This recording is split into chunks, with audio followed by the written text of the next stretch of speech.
Adam Bierman, Princetonia Now. We're back again. We're in front of Menorah restaurant right here on the fifth night of Hanukkah for the lighting of a menorah. I'm looking forward to it. It's brought to you by Palmer Square and the Jewish Center of Princeton, led by Rabbi Adam Feldman and cantor Adam Warshire. We're also going to be, I think, hearing some music from the Odessa Klemser Band. Food, fun, mirth, learn a little bit about Hanukkah. Let's check it out.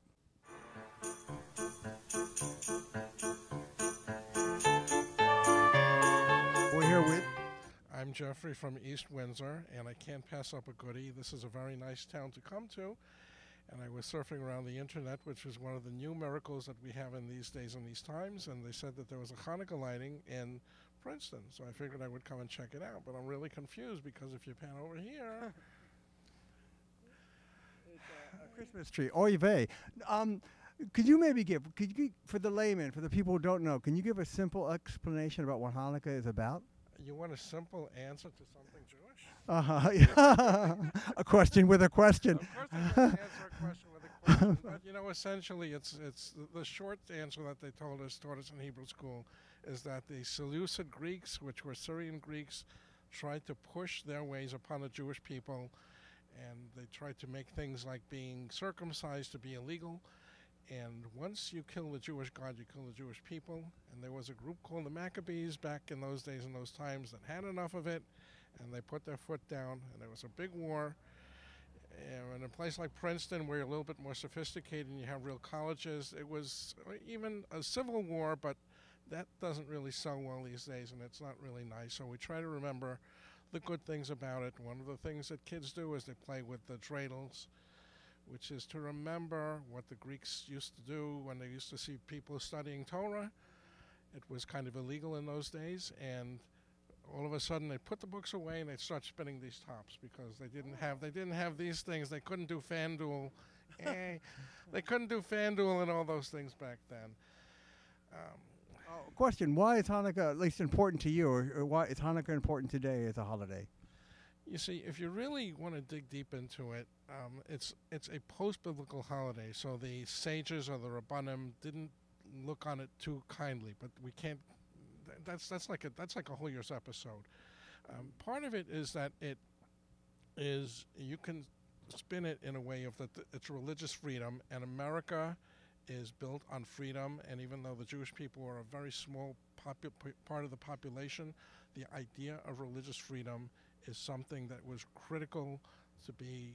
That's a Jewish contribution to 1776, and all that type of stuff. And you know, you have this time of the year. You have the season. You have the Christmas season and the Christmas spirit.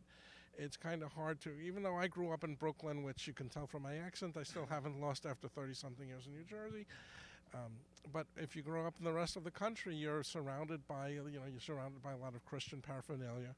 And to the extent that there's peace on earth and goodwill toward men, you know, you can't fight. That's a good thing to have. But since it happens around the same time, it is something that if children aren't included, then they feel that there's something wrong with them. So you try to get along. Everybody tries to get along. And everyone kind of has a holiday, hopefully some gelt, right? Oh, gelt is a good thing to have. Gelt literally means gold, but it means money. But kids like to eat, and adults like to eat also chocolate-covered gelt, which is the same thing too.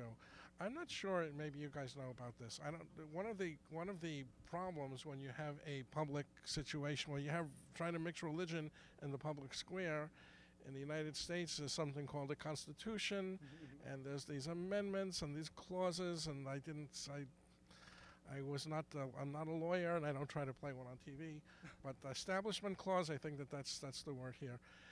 But you know, all the politicians try to fight over each other who can light the menorah.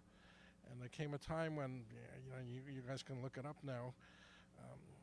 The Supreme Court basically said that the menorah is technically it's a Hannukah, but that's a whole nother story. That the menorah and the tree itself is not a religious symbol. I don't quite buy it, but that's who I am.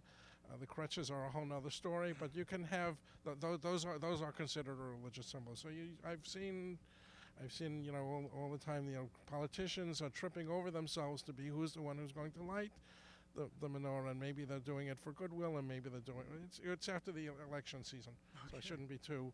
There's a word for this. Too snarky. We could talk to you forever, and maybe we should, but thank you very much. Okay, guys. Happy Hanukkah. Or in Hebrew, Chag Urim Sameach. Urim are the lights. Happy Hag holiday of lights.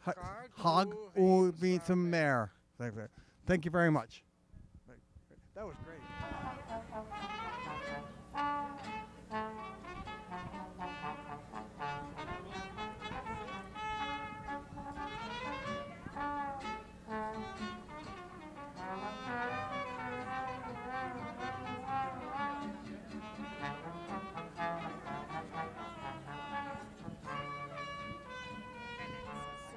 Super. First time, yes.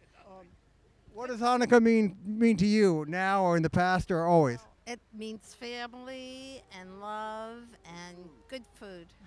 Good food. Food. Potato latkes. Where did you come from? We live in Somerset. Why did you come to Princeton for Hanukkah? I go anywhere for food.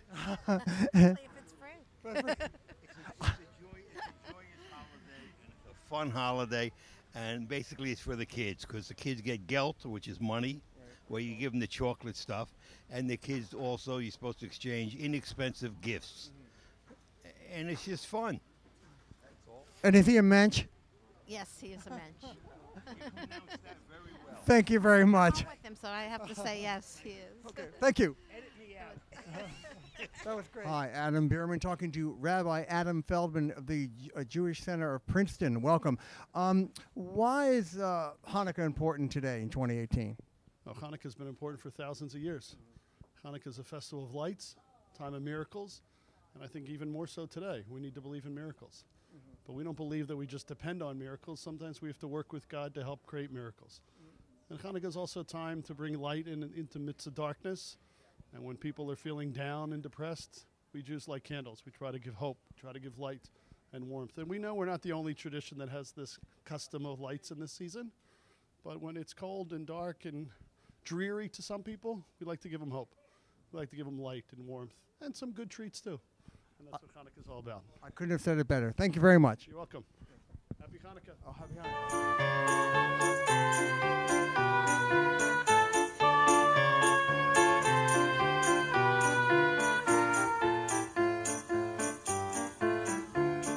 Well, that was a lot of fun. Thank you, Rabbi Adam Feldman, the Odessa Clemser Band.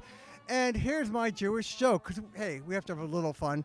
How many Jewish grandmothers does it take to change a light bulb?